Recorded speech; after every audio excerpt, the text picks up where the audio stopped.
अस्सलाम वालेकुम। आज के इस वीडियो में हम बात करेंगे मूवमेंट के बारे में, जो कि टर्निंग इफेक्ट है फोर्स का। और हमने प्रीवियसली बात की कि फोर्स क्या है और उसको हम कैसे उसके कंपोनेंट में रिजॉल्व कर सकते हैं टू डायमेंशन के अंदर। तो इस लेक्चर में हम बात करेंगे कि जिसका टर्निंग इफेक्ट है फोर्सेस का, आइदर वो एक फोर्स हो या कॉम्बिनेशन ऑफ फोर्सेस हो, तो वो टर्निंग इफेक्ट उनका कैसे निकाला जाता है किसी रिजिड बॉडी के लिए।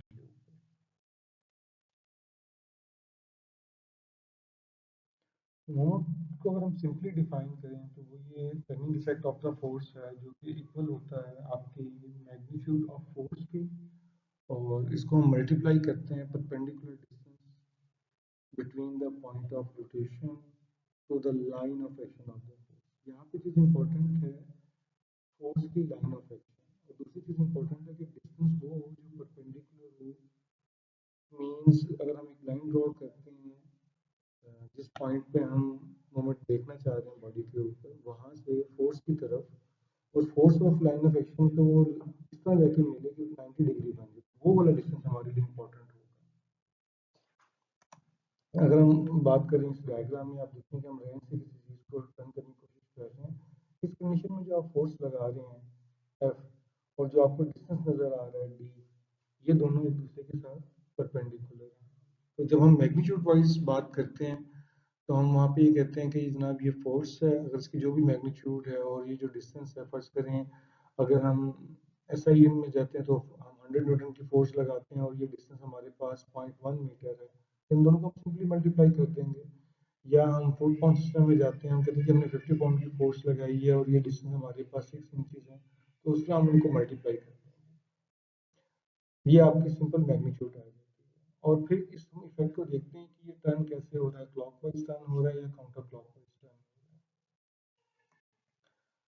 है। अब हमारा एक थ्योरम है, विगमन्स थ्योरम, उसके मुताबिक समटाइम हम ये फील करते हैं कि किसी फोर्स का जो परपेंडिकुलर डिस्टेंस है वो निकालना थोड़ा सा डिफिकल्ट हो जाता है, तो इट्स बेटर कि हम फोर्स को उसके कंपोनेंट में रिजॉल्व करते हैं।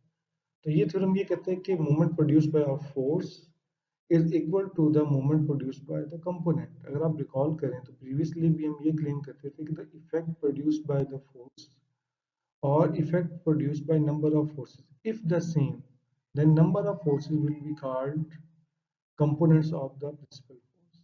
तो ये वो इफेक्ट की बात यहाँ पे आपके पास देखने आ रही है सामने। तो ये इसकी वेक्टर रिप्रेजेंटेशन भी हमारे पास है, राइट हैंड रूल के मुताबिक हम अगर वेक्टर फॉर्म में देखने जाए, आर यहाँ पे आपका पोजीशन वेक्टर है, एफ वेक्टर फॉर्म है, तो हम सिंपल एफ क्रॉस आर के साथ मोमेंट को निकाल सकते हैं। मेरा फॉर द टाइमिंग यहाँ पे जो फोकस है वो मैग्नीट्यूड के ऊपर है, तो ये वेक्टर फॉर्म में इसलिए मैंने बोल्ड करके लिखी हुई है। और ये देखिए वेगनस थ्योरम ये कहते हैं कि अगर आपके पास फोर्स है तो उसके हमने कंपोनेंट निकाल लेने हैं, और उन कंपोनेंट का डिस्टेंस आपके सामने है कि अब आपके पास मोमेंट क्या है। अगर हम वेक्टर फॉर्म में बात करें कि आर क्रॉस आर, अब यहाँ पे आर एक आपके पास फोर्स है, उसके vector form small R is equal to R cross P into R cross Q. ये पी और क्यू उसके कंपोनेंट। तो अभी हम इसको जैसे एक वेक्टर फॉर्म में शो किया हुआ है, मैग्नीट्यूड इस फॉर्म में लेके नहीं जा रहे हम। आगे जो हम एक न्यूमेरिकल सॉल्व करेंगे तो उसमें ये कॉन्सेप्ट हमारा बेटर तौर पे डिस्कस होगा। ये आपके पास एक न्यूमेरिकल है कि एक हमारे पास अरेंजमेंट्स है, लाइक आप एक पोल समझ लें, उस पोल के ऊपर पॉइंट ए पे 40 डिग्री के ऊपर एक 600 न्यूटन की फोर्स लग रही है।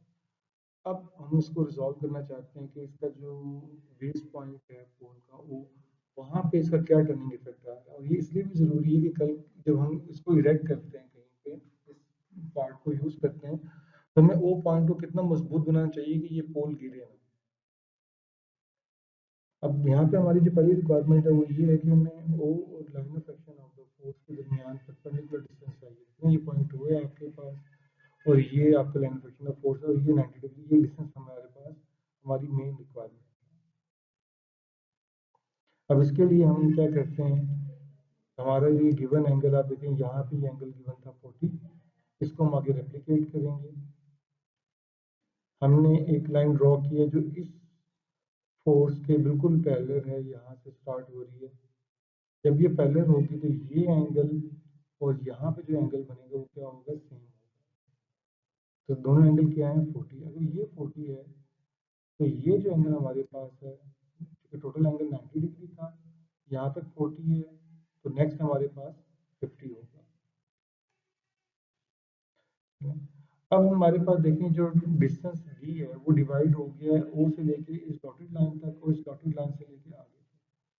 अब यहाँ पे देखें तो ये एक ट्रायंगल बन सकती है, राइट एंगल ट्रायंगल बन रही है हमारे पास, जिसपे ये वाली साइड हमारे पास 50 है। तो अभी हम इस ट्रायंगल में इस सेगमेंट को फाइंड आउट करना चाहेंगे। ये देखें, अब अगर आप देखें विद रिस्पेक्ट टू एंगल, तो ये एंगल के अपोजिट है, तो इस साइड को हम कहेंगे परपेंडिकुलर, और ये वाली जो साइड है ये बन जाएगी बेस। सॉरी, ये वाली साइड हाइपोटेन्यूज बन जाएगी, क्योंकि ये 90 डिग्री के अपोजिट है, तो हाइपोटेन्यूज की हमारे पास है। तो अब हम परपेंडिकुलर को इन टर्म ऑफ हाइपोटेन्यूज अगर शो करना चाहें तो हम साइन ट्रिग्नोमेट्री रेशियो को यूज करते हैं। अब ये हमारे पास हाइपोटेन्यूज यहाँ पे 4 मीटर गिवन था, उसकी 4 की जो हाइट थी, तो ये जो ग्रीन लाइन से हमारा डिस्टेंस शो हो रहा है, इसको अगर हमने फाइंड आउट करना हो तो ये हमारे पास आ जाएगा hypotenuse into sine of that angle. Angle यहाँ पे 50 है, साइन और 4, यहाँ से आपके पास ये डिस्टेंस आ जाएगा। अब बाकी आपको इश्यू रह गया इस डिस्टेंस का, तो ये जो डिस्टेंस है, ये डिस्टेंस हमारे पास कैसे आएगा। तो इसको हमने येलो लाइन से शो किया है। अगर आप देखें तो इसके पैरेलल हमने एक लाइन ड्रॉ की है, ये अगेन एक राइट एंगल ट्रायंगल बन गई। यहाँ पे ये एंगल 40 है, और ये डॉटेड लाइन का येलो लाइन से जो एंगल बन रहा है वो 90 डिग्री है। इट मीन्स ये जो 2 मीटर है, ये एंगल 90 डिग्री के सामने भी हाइपोटेन्यूज बन गया, और जो येलो लाइन है ये हमारी इस वक्त क्या बन गई है, बेस। सॉरी, परपेंडिकुलर, ये भी परपेंडिकुलर, क्योंकि एंगल ये है तो एंगल के सामने वाली जो लाइन होगी वो ऑब्वियसली परपेंडिकुलर होगी। ये परपेंडिकुलर है। अब देखें कि हम अगेन इसको शो करना चाहें, ये डिस्टेंस और डिस्टेंस सेम, तो ये होगा 2, जो कि हमारे पास हाइपोटेन्यूज है, साइन और एंगल ऑफ 40। तो हमारी टोटल डिस्टेंस है वो इन दोनों को सबमिट करके आपके पास आ जाएगा। ये डिस्टेंस आपके पास आ गया यहाँ पे। अब सिंपल हमने इसको मल्टीप्लाई करना है एफ डी के साथ, ये आपके पास आंसर आप सब खुद कैलकुलेट कर लीजिएगा। अब यहाँ पे देखें कि इस सवाल में हमें कितनी मुश्किल पेश आ रही है, कि हमें कुछ assumption करने पड़े हैं, केस को देखना पड़ रहा है, और एंगल को ट्रांसफर करना पड़ रहा है। तो फार्मूला तो बड़ा सिंपल है, बट इधर तक पहुंचने के लिए हमारे काफी स्टेप्स में जाना पड़ेगा। हम इसके एक अल्टरनेट अप्रोच को स्टडी करते हैं। अब ये हमारे पास मेन न्यूमेरिकल था। अब इसमें से हम मेन फोर्स को देखते हैं वो कहाँ पर है। तो आप देखें, ये आपकी जो फोर्स है ये हॉरिजॉन्टल के साथ 40 डिग्री बना रही है। तो we can resolve this by using head to tail rule. तो आपके पास इस तरह दो उसके कंपोनेंट बन जाएंगे हेड टू टेल रूल के मुताबिक। और अब आप देखें तो आपको अंदाजा होगा कि ये जो ग्रीन है ये बेस है, ये जो ब्लू वाला है ये परपेंडिकुलर है, और ये जो साइड हमारे पास है ये हाइपोटेन्यूज है, और जो फोर्स है वो हमारे 600 न्यूटन की है। तो हम इसको रिजॉल्व करेंगे। परपेंडिकुलर है, ये बेस आ गया, माइनस हो गया। अब हमें पता है कि जो बेस है परपेंडिकुलर है उसका साइन लगता है, तो 400 इंटू साइन ऑफ एंगल, ये आपके पास एक कंपोनेंट की वैल्यू आ गई, और दूसरी की वैल्यू आ गई 600 कॉस 40, ये 460 दूसरी की आ गई। अब आप देखें कि ये दोनों कंपोनेंट निकालनी है। अब ये जो डायग्राम है ये सिर्फ और सिर्फ आपके पास कंपोनेंट्स को ड्रॉ करने के लिए, but how actually the components work, उनकी एक सोल्यूशन ये होता है कि वो आपके ऐसे।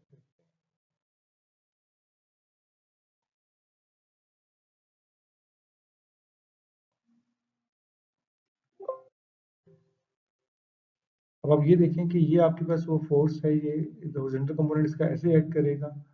और अब अगर आप इसको देखें कि इसका परपेंडिकुलर डिस्टेंस इस कंपोनेंट का यहाँ से वो पॉइंट से कितना है 4, तो हम इसको मल्टीप्लाई कर देते हैं 4 से, और ये कौन सा हमारे पास सेंस में आ रहा है, ये हमारे पास आ रहा है ऐसे क्लॉकवाइज, इस तरह हमने क्लॉकवाइज लिख दिया।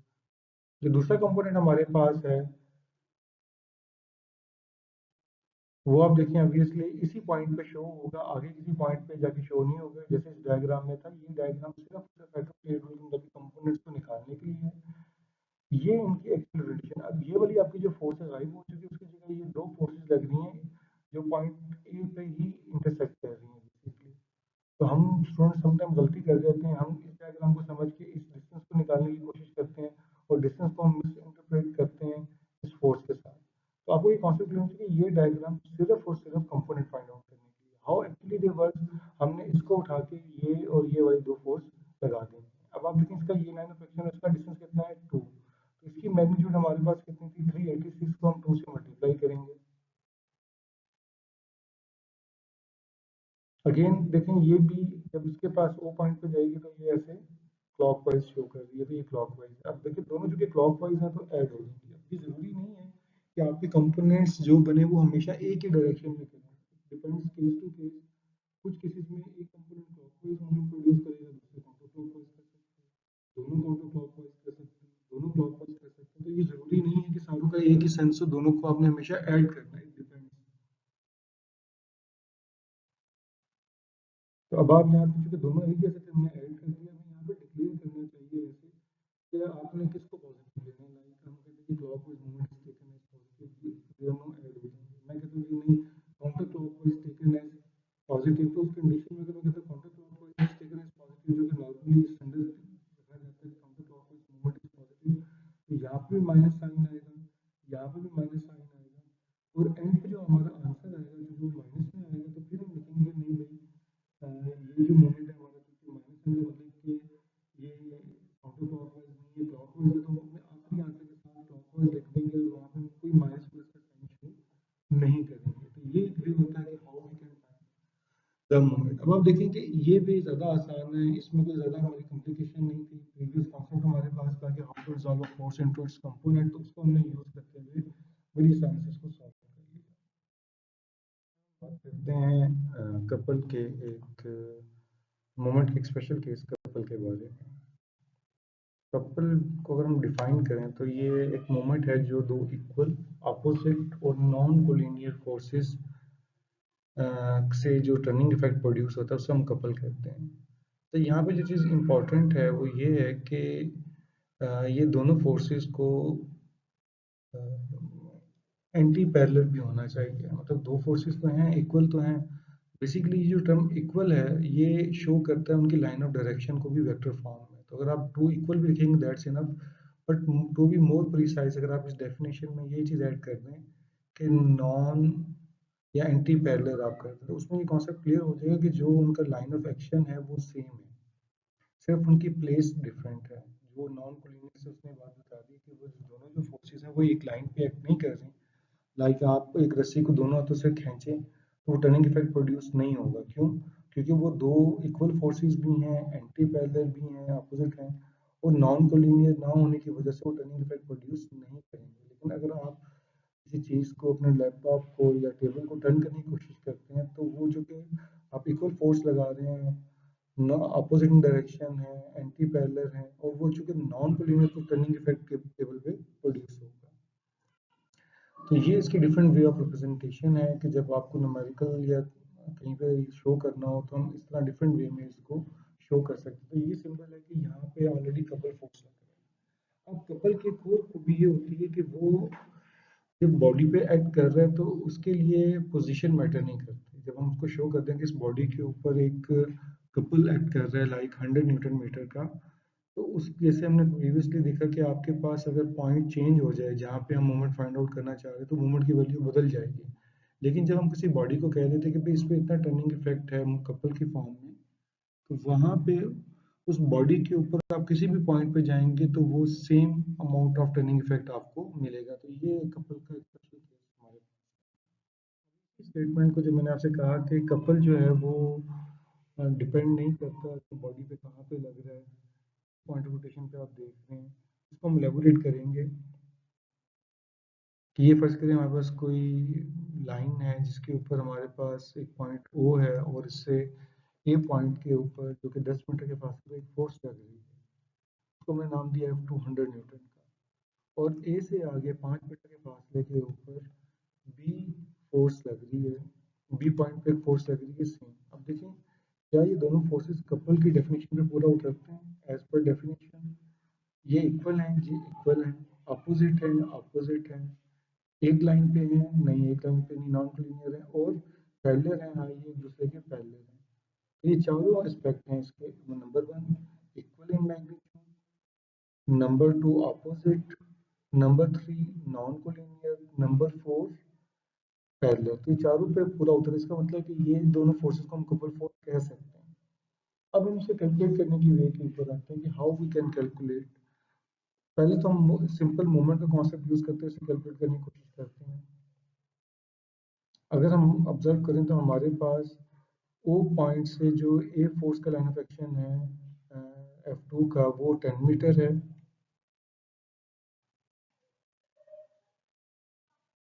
ओ पॉइंट से जो F1 का लाइन ऑफ एक्शन का परपेंडिकुलर डिस्टेंस है वो 15 मीटर है।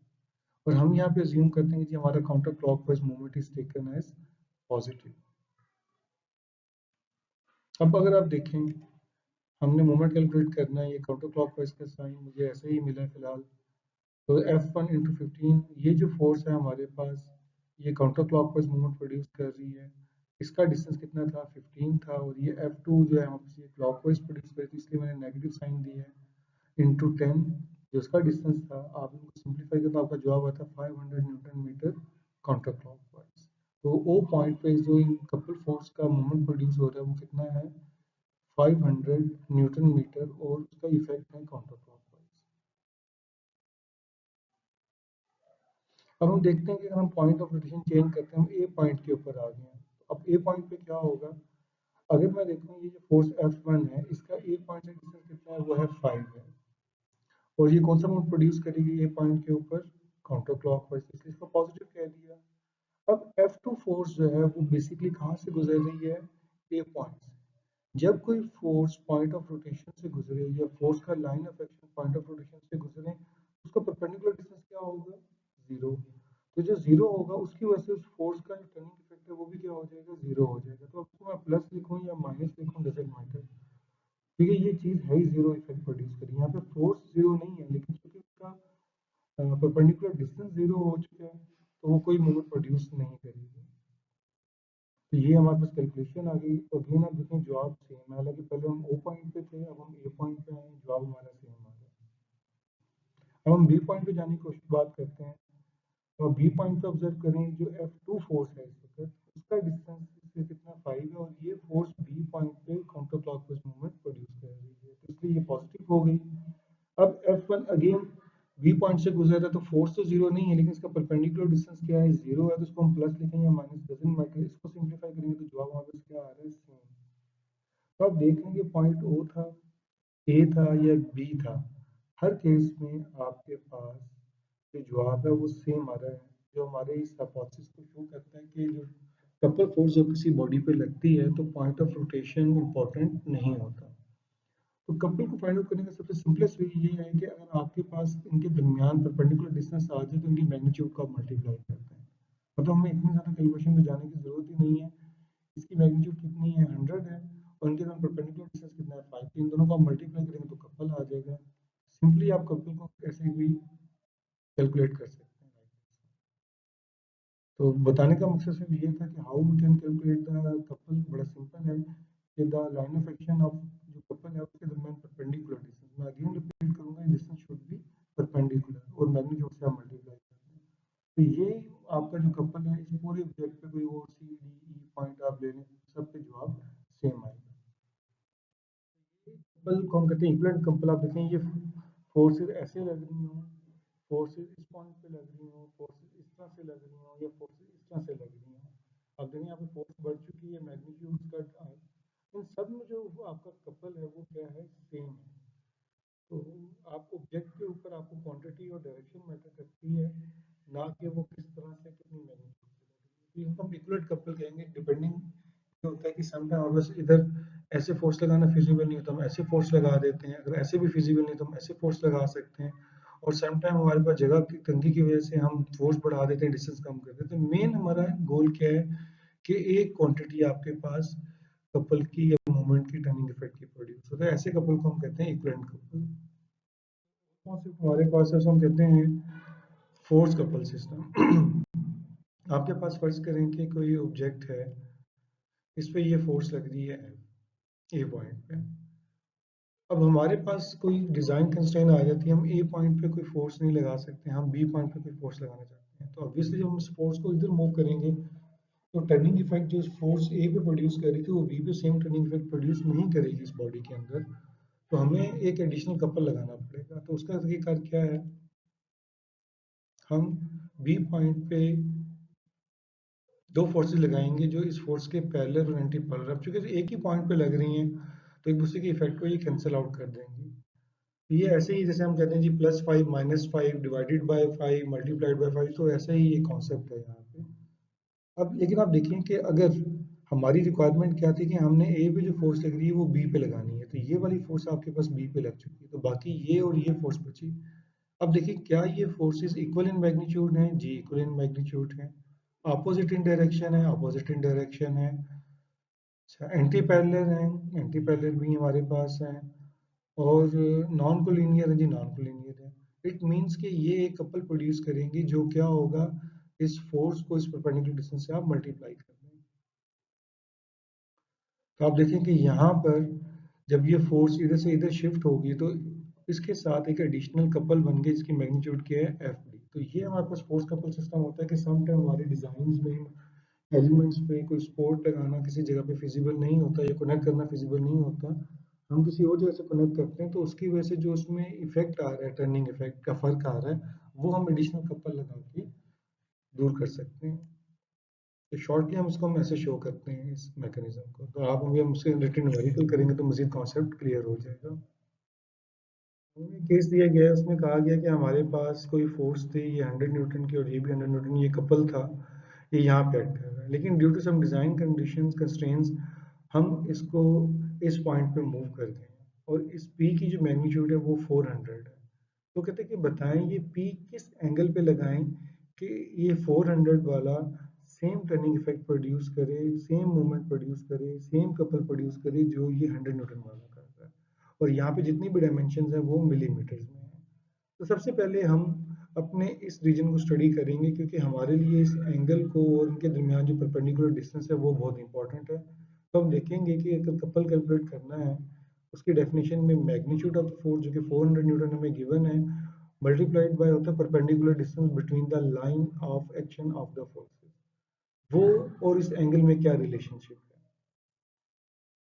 अब आप देखें कि हमने यहाँ पे इस सिस्टम को सब जूम आउट कर लिया है। हमें मजीद क्लियर हो गया कि भाई ये डायमेंशन हमारे पास 40 है, इस डायमेंशन के साथ जो एंगल है वो ठीक है, जो हमने कैलकुलेट करना है, ये एंगल और ये एंगल ऑब्वियसली सेम होंगे तभी ये कपल फोर्सेस बनेंगी। अब हमने क्या इसकी एक लाइन ऑफ एक्शन निकाल ली इस फोर्स की कि ये लाइन ऑफ एक्शन है इस फोर्स की, और ये हमारे पास परपेंडिकुलर डिस्टेंस है जिसमें हम इंटरेस्टेड हैं,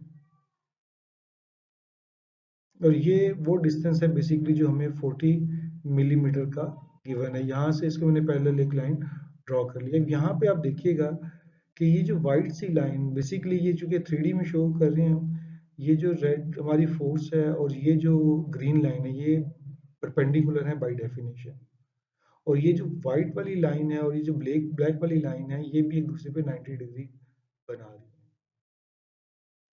अब मैंने इसको जोन बेहतर रिप्रेजेंटेशन करने के लिए इस लाइन को मैंने ब्लू कर दिया है ताकि हमें नजर आए। अब हमारा जो गिवन एंगल है थीटा वो इस फोर्स और इस ब्लू एंगल के दरमियान है, लेकिन आप देखें कि ये ब्लू रेड लाइन जो है फोर्स है और ये जो ग्रीन है ये आपस में 90 डिग्री बना रही है। अगर ये एंगल थीटा है तो जो हमारे पास यहाँ पे एंगल होगा वो ऑब्वियसली 90 माइनस थीटा बन जाएगा। हमारा इंटरेस्ट है इस एंगल को फाइंड आउट करने का। और यहाँ पे देखें कि ये जो ब्लू लाइन है और ये जो ब्लैक लाइन है ये 90 डिग्री पे है। अगर ये angle between blue and green is 90 minus theta है तो हमारे पास ये जो एंगल बचेगा ये ऑब्वियसली थीटा बच जाएगा। तो अब हमने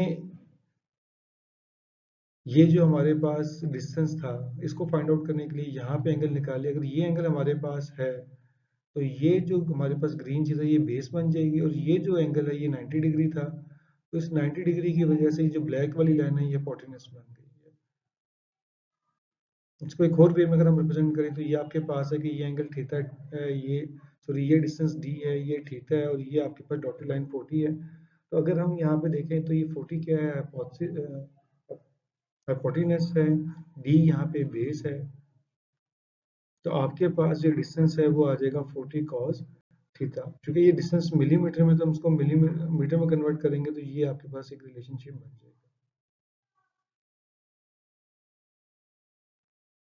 अब आप देखें कि हमारे पास ये केस गिवन था, और अगर हम यहाँ पे देखें कि ये जो फोर्स हमारे पास है 100 न्यूटन की कपल फोर्स, इनके दरमियान डिस्टेंस था 100 मिलीमीटर का या 0.1 मिलीमीटर का, तो ये जो कपल प्रोड्यूस कर रहे हैं वो 10 न्यूटन। और ये हमारे पास इसकी जूम कंडीशन है कि ये फोर्स 400 की थी और उनके दरमियान जो डी डिस्टेंस हमने ऑलरेडी कैलकुलेट किया है, तो ये जो कपल है और ये कपल दोनों आपस में बराबर हैं। तो हम पहले इस वाले देखेंगे इसकी मैग्नीट्यूड कितनी बनती है कपल की। तो वो कपल की मैग्नीट्यूड हमारे पास बनेगी फोर्स इंटू डिस्टेंस, जो कि कितना था 0.04 कॉस थीटा, हम ऑलरेडी कैलकुलेट कर चुके हैं। अब ये दोनों आपस में क्या है, बराबर हैं। हम इनको इक्वेट करेंगे तो आप यहाँ पे देखिए सब ओनली जो मिसिंग थिंग है वो थीटा है। यहाँ से थीटा की वैल्यू हमारे पास आ जाएगी 51.3। तो अगर हम 400 न्यूटन की फोर्स इस पॉइंट पे लगाते हैं तो हमारा एंगल 51.3 होगा, तो वो इसके बराबर का टर्निंग इफेक्ट इस बॉडी को प्रोवाइड करेगा। इससे वाले कॉन्सेप्ट की तरफ मूव करते हैं। ये हमारे पास एक मैकेनिज्म है, यहाँ पे ये फोर्स लग रही है 80 पाउंड की, लेकिन ड्यू टू सम रीजन यहाँ पे इसको लगाना फिजिबल नहीं है। तो कहते हैं कि इस 80 पाउंड को आप और पे लगाएं, तो जब आप इस फोर्स को यहाँ पे शिफ्ट करेंगे तो क्या एडिशनल टर्निंग इफेक्ट आपको प्रोवाइड करना पड़ेगा, तो वो हम कैलकुलेट करने की कोशिश करते हैं।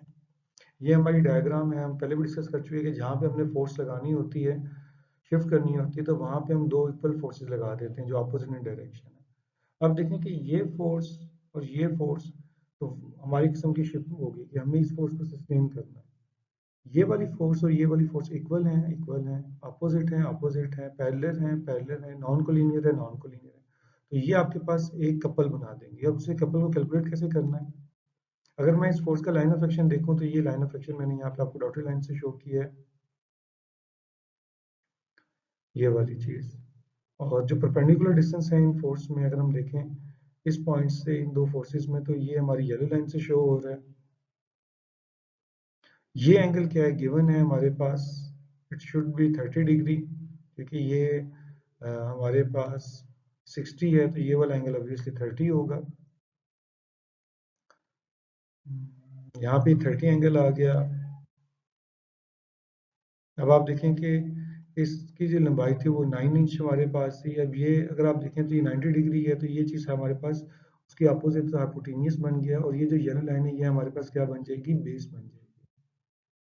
तो इसको हम निकालेंगे बेस को 9 cos 60 के साथ, तो हमारे पास जो डिस्टेंस है बिटवीन ये जो कपल फोर्स है वो कितना है, 9 cos 30। तो यहाँ पे अगर आप देखें इसका मोमेंट कैलकुलेट करेंगे तो ये फोर्स है और ये उनके दरमियान डिस्टेंस है, तो ये 624 पाउंड इंच है। तो इन शॉर्ट जब हम इस वाली फोर्स को यहाँ पे लेके आना चाहते हैं लाइक दिस, तो हमें एक additional couple 624 Newton pound inch का लगाना पड़ेगा, और उसकी ओरिएंटेशन क्या होनी चाहिए, counter clockwise. So this is all about today lecture. Thank you very much for your time.